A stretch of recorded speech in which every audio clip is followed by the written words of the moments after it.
Hello friends, good morning. How are you doing? I hope you all are doing great. So welcome to another session of learning English. Okay? आज की इस video में हम लोग conditional sentence the first conditional okay last video में हम लोग क्या पढ़ा था जीरो कंडीशनल रूल।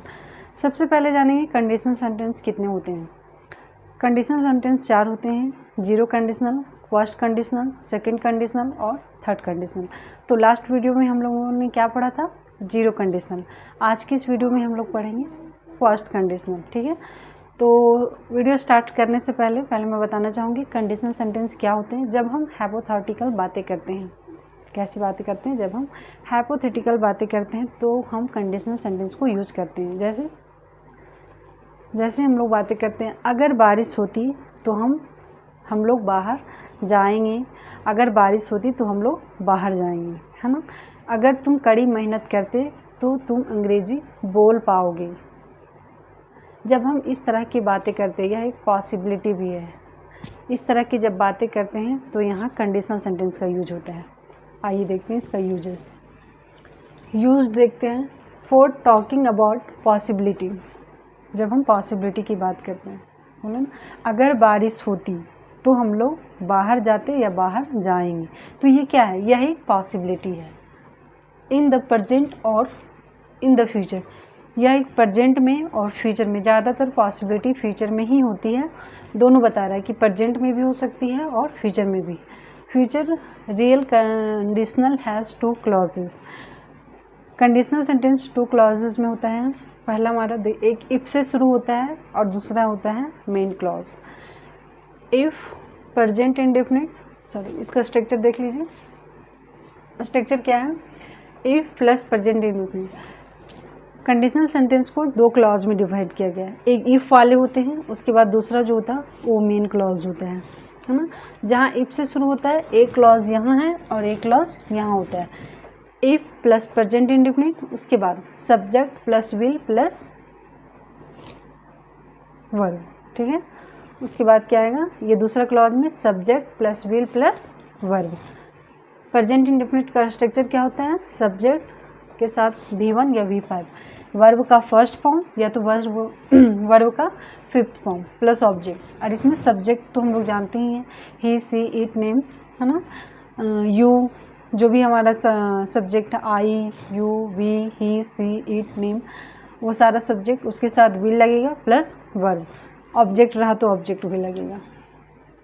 एग्जाम्पल देखिए, इफ़ इट रेन्स, अगर बारिश होती, वी विल गो आउट, तो हम लोग बाहर जाएंगे। देखिए, इफ़ इट रेन्स, इस सेंटेंस को मैं ऐसे भी बोल सकती हूँ, अगर बारिश होगी तो हम लोग बाहर जाएंगे। वर्ड टू वर्ड ट्रांसलेट मत कीजिए, चूँकि ये इंग्लिश है तो बहुत ज़्यादा कन्फ्यूजन हो जाएगा कि एडजेक्टिव अगर आप ट्रांसलेट करना चाहेंगे, चूँकि इसी चीज़ को बहुत लोग बोलेंगे। If it rains, it means अगर बारिश होगी तो हम लोग बाहर जाएंगे, है ना। तो आप कंफ्यूज हो जाएंगे, यहाँ तो विल नहीं लगा है तो फिर बारिश होगी ये कैसे हुआ। तो आप वर्ड टू वर्ड ट्रांसलेट नहीं करें, ठीक है। इफ़ इट रेन्स, इसे 2 तरह से बोल सकते हैं, अगर बारिश होती या फिर अगर बारिश होगा। वी विल गो आउट, तो हम लोग बाहर जाएंगे। अगर वर्षा लिख दिए हैं,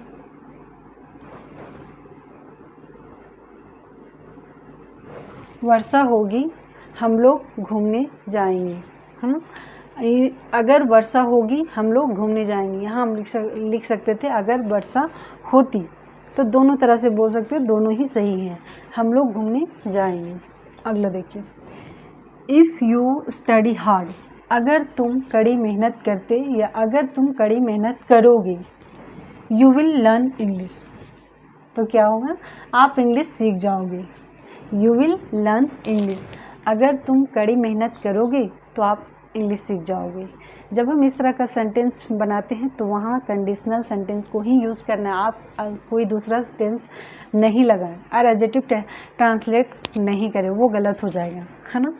इफ़ यू स्टडी हार्ड, अगर तुम कड़ी मेहनत करते हो या फिर अगर तुम कड़ी मेहनत करोगे, यू विल लर्न इंग्लिश, तो तुम इंग्लिश सीख जाओगे, है ना। इफ़ यू स्टडी हार्ड, अगला भी है, अगर तुम कड़ी मेहनत करोगे या करते हो, you will pass the exam, तो तुम एग्ज़ाम पास कर जाओगे। You will pass the exam, अगर यार यह सच्चाई भी, अगर तुम कड़ी मेहनत करते हो तो एग्ज़ाम पास कर जाओगे। और इसमें पॉसिबिलिटी बता रहा है, इफ़ यू स्टडी हार्ड, कि अगर हम लोग इस समय इंग्लिश सीखना चाह रहे हैं, बोलना चाह रहे हैं, एवरीवन सभी को इंग्लिश बहुत फ्लुएंटली बोलना चाहते हैं, लेकिन उसके लिए क्या करना चाहिए? उसके लिए प्रैक्टिस, लर्निंग, बहुत सारा वर्क है, लेकिन वो नहीं कर पाते हैं। सिर्फ उम्मीद लगाए रखते कब इंग्लिश सीख जाएंगे, कब सीख जाएंगे, तो ऐसा नहीं होता है ना। तो उसके लिए क्या करना होगा? इफ़ यू स्टडी हार्ड, अगर आप कड़ी मेहनत करते हैं तभी आप इंग्लिश बोल पाओगे, है ना। यू विल लर्न इंग्लिश या यू विल स्पीक इंग्लिश, जो भी बोले। You will pass the exam, तुम परीक्षा पास कर जाओगे। लास्ट देखिए, इफ़ इट रेन्स टुमारो, अगर कल वर्षा होती है या अगर कल वर्षा होगी, we will cancel the picnic, तो हम लोग क्या करेंगे? हम लोग पिकनिक कैंसिल कर देंगे। अगर कल वर्षा होती है या अगर कल वर्षा होगी, we will cancel the picnic, हम लोग कल का जो प्लान है, जो हमारा फ्यूचर का प्लान है पिकनिक जब पर जाने का, वो कैंसिल कर देंगे, है ना। तो इस तरह का सेंटेंस के लिए हम कंडीशनल टेंस का यूज़ करेंगे, और कंडीशनल टेंस को यूज़ करके इस तरह का सेंटेंस को ट्रांसलेट करेंगे, ठीक है।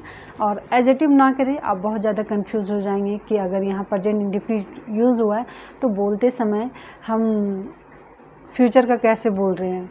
जैसे यहाँ बोली ना कि इफ़ इट रेन्स, अगर वर्षा होती है या अगर वर्षा होगी, गा गे गी लग रहा है, क्योंकि हमारे दिमाग में तो यही फिट होता है कि गा गे गी लगा हुआ है तो वो फ्यूचर का ही होगा, लेकिन ऐसा नहीं है ना।